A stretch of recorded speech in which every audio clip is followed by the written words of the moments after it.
اعوذ باللہ من الشیطان الرجیم، بسم اللہ الرحمن الرحیم۔ میرا نام میاں علی سرور ہے اور یہ میرا آفیشیل یوٹیوب چینل ہے۔ میرے پیارے بھائیوں، بہنوں اور بچوں، السلام علیکم۔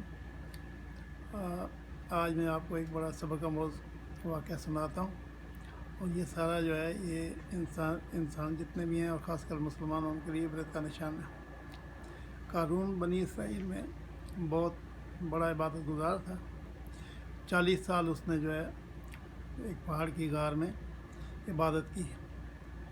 تو آپ کو جیسے پتہ ہے کہ شیطان جو ہے جو بھی کوئی نیک کام کرے تو اس کے پیچھے پڑ جاتا ہے، اور اس نے قسم کھائی ہوئی ہے کہ میں انسان کو جنت میں نہیں جانے دوں گا، اور اللہ تعالیٰ نے اس کو بہت زیادہ طاقت دی ہے انسان کے مقابلے میں، اور وہ جو ہے نا ہر طریقہ آزماتا ہے اور بالآخر جو ہے کوشش یہی کرتا ہے، لیکن جو اللہ کے خاص بندے ہوتے ہیں وہ گمراہ نہیں کر سکتا۔ بہرحال قارون جو ہے بنی اسرائیل میں بہت بڑا عبادت گزار تھا۔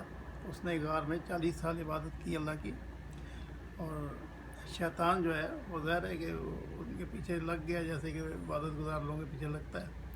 تو اس نے جو ہے اپنے پہلے چیلے چھوٹے بھیجے، وہ بھی ناکام ہو گئے، بڑے چیلے بھیجے، انہوں نے بھی آ کے رپورٹ دی کہ صاحب یہ جو ہے یہ شخص تو ٹس سے مس نہیں ہوتا، ہمارے بس کا کام نہیں ہے۔ تو شیطان نے کہا کہ ٹھہرو، اب میں جو ہے نا اس کو صحیح کرتا ہوں۔ تو شیطان اس کے مقابلے میں چلا گیا، جہاں وہ عبادت کر رہا تھا اس کے مقابلے میں بیٹھ گیا، اور وہ دن رات جو ہے اپنی نماز میں رہتا، لمبے لمبے سجدے کرتا اور جو ہے کرتا۔ بالآخر جو ہے قارون جو ہے اس کے دل میں اس کی جو ہے نا محبت پیدا ہوئی، اور اس کے بعد جو ہے قارون جو ہے ایک دن روزہ رکھتا تھا، ایک دن روزہ چھوڑتا تھا، جبکہ شیطان جو ہے روزانہ روزہ رکھتا تھا۔ پر اس نے اس قدر عبادت شیطان نے کی اللہ کی، دکھاوے کی عبادت تھی کہ وہ جو ہے نا قارون مغلوب ہو گیا، اور اس نے اس کے سامنے گھٹنے ٹیک دیے۔ مراد یہ تھی کہ وہ اس کو استاد ماننے لگا۔ اس کے بعد شیطان نے سمجھا کہ بھائی اب اس پہ میرا اثر ہو گیا ہے، تو شیطان نے کیا کیا کہ اس سے یہ کہا کہ بھائی دیکھو، ہم تو یہاں بیٹھے عبادت کرتے ہیں، لیکن اس طرح سے جو ہے نا یہ صحیح نہیں ہے، ہمیں بنی اسرائیل کے درمیان جانا چاہیے، اور وہاں بیٹھ کے جو ہے جب ہم عبادت کریں گے تو ان پہ بھی اچھا اثر پڑے گا تاکہ وہ بھی عبادت کریں۔ قارون مان گیا، اور وہ دونوں جو ہے وہ آبادی کے اندر آ گئے۔ اب وہاں پہ جو ہے وہ تو پہلے ہی قارون مشہور تھا عبادت میں، لیکن یہ کہ بنی اسرائیل نے جب دیکھا کہ یہ دونوں بزرگ ہیں، دن رات اللہ کی عبادت کرتے ہیں، تو انہوں نے ان کی خدمت شروع کر دی۔ جب خدمت شروع کی تو کچھ عرصے کے بعد شیطان نے جو ہے قارون سے کہا کہ دیکھو بھائی، ہم تو ان پہ بوجھ بن گئے ہیں، اور یہ کوئی اچھی بات نہیں ہے۔ ہم ایسا کرتے ہیں کہ ایک دن کام کرتے ہیں، اور اس طرح سے ایک دن جو ہے اللہ کی عبادت کریں گے، تو اس طرح سے یہ ہے کہ ہم بوجھ بھی نہیں بنیں گے اور صدقہ خیرات بھی کرتے رہیں گے۔ تو قارون نے کہا اس سے تو کیا اچھی بات ہو سکتی ہے۔ بہرحال وہ کچھ عرصہ کرتے رہے۔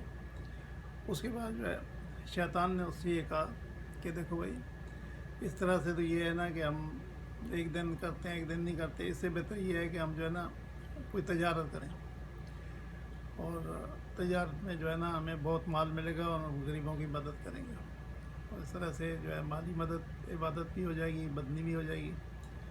تو قارون نے مسلسل اس کے جو وار تھے وہ سہ نہ سکا، اور اس نے جو ہے نا کہا ٹھیک ہے بھائی، تجارت کرتے ہیں۔ اب شیطان نے دل میں کہا کہ بچے اب تو قابو آ گیا ہے، تو اس نے قارون کو جو ہے تجارت میں جب لگا دیا، تو تجارت میں دن رات جو ہے قارون جو ہے وہ اس میں اتنا محب ہوا، اور خزانے اس کے پاس اتنے زیادہ ہو گئے کہ وہ عبادت کو بھول ہی گیا، اور وہ بس اب تجارت میں چلنے لگا جا۔ اتنے میں جو ہے موسیٰ علیہ السلام نے جب نبوت کا اعلان کیا ہوا ہی تھا پہلے ہی، لیکن جب اس نے کہا موسیٰ علیہ السلام نے کہ بھائی آپ لوگ زکوٰۃ دیں، تو کچھ لوگ اس کے پاس بھیجے کہ بھائی قارون سے بھی زکوٰۃ لے دو۔ تو قارون نے کہا ٹھیک ہے، لیکن جب وہ اپنے گھر میں گیا اور اس نے حساب لگایا تو اس زمانے میں جو ہے نا کروڑوں اربوں بنتے تھے، تو اس نے سوچا کہ بھائی یہ تو جو ہے نا یہ تو ناممکن بات ہے، ہم یہ اتنا مال نہیں دے سکتے، تو اس نے انکار کر دیا۔